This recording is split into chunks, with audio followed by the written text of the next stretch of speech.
what is your take on this discussions happening in Malayalam industry regarding this?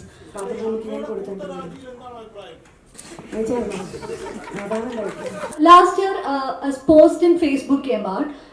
In that, I think it was a clip of an interview. In that, the junior artist acted in Pariyanum Perumal has came out and said that there was a lot of abuses happened in the set of that movie. Is that true? Is there any?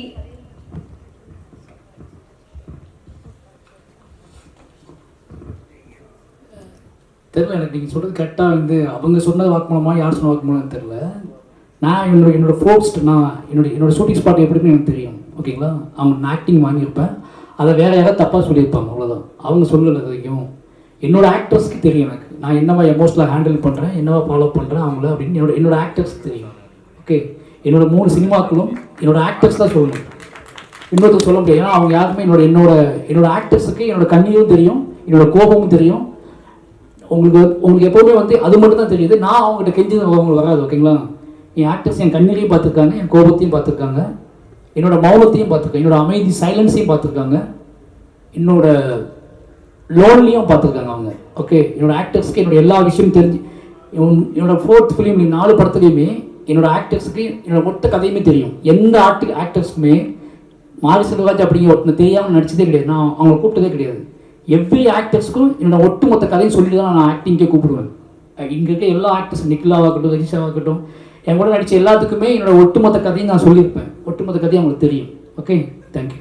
Thank you for making the clarification. And what is your take on this discussions happening in Malayalam industry regarding this discriminations? எனக்கு தெரியல, கரெக்டாக நானும் அதை பற்றி நான் full details collect பண்ணல. Okay, but victim பாதிக்கப்பட்டவங்க பேசுனாங்கன்னா அதுக்கு நம்ம செவி சாய்ச்சி தான் ஆகணும், அதுக்கு நம்ம வந்து காதுகள் கொடுத்து தான் ஆகணும். யார் பாதிக்கப்பட்டிருக்காங்களோ அவங்க பேசினாங்க அப்படின்னா நாம் அதை உதாசீனப்படுத்த முடியாது.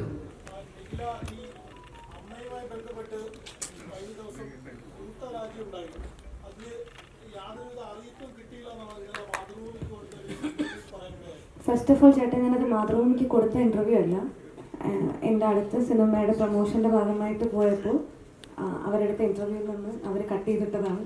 അതിൽ മാതൃഭൂമിക്ക് ഞാൻ കൊടുത്ത ഇൻ്റർവ്യൂ.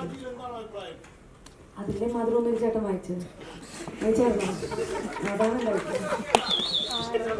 സാറിന്റെ പൊളിറ്റിക്സ് സാറ് സിനിമയിൽ കൊണ്ടുവന്നിട്ടുണ്ട്. ഏതെങ്കിലും തരത്തിൽ സാറിന്റെ വ്യക്തി ജീവിതത്തിൽ അധികാരികൾ സാറിന്റെ സിനിമയിൽ ഇടപെട്ടിട്ടുണ്ടോ? സെൻസറിങ് സിനിമയിൽ ബാധിക്കാറുണ്ടോ എന്തെങ്കിലും? ഇത്തരം റോ ആയിട്ട് സിനിമ എടുക്കുമ്പോൾ തന്നെ സെൻസർ எல்லா படமுமே അത് വിശ്വസിക്കുന്നുണ്ടോ? സെൻസർഷിപ്പ് സിനിമയിൽ கர்ணன் வந்து ஒரு நான் ஷூட் பண்ணதை விட ஒரு 70% தான் வெளியே வந்துச்சு. 30% கர்ணனில் வந்து த ஐடியாலஜி, மை கேரக்டர்ஸ், சில ஷார்ட்ஸ் எல்லாம் போய் தான் வந்துச்சு. மாமன்னன் அதே மாதிரி தான். பட் வாழையில் அப்படி நடக்கலை.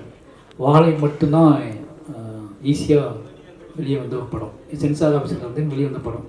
பட் பெரியன் பெருமாள், கர்ணன், மாமன்னன் 3மே நிறைய சிக்கல், நிறைய காம்ப்ளிகேட்டடாக ஷார்ட்ஸ்லாம் மிஸ் பண்ணிட்டு தான் வெளியே கொண்டு வந்தேன்.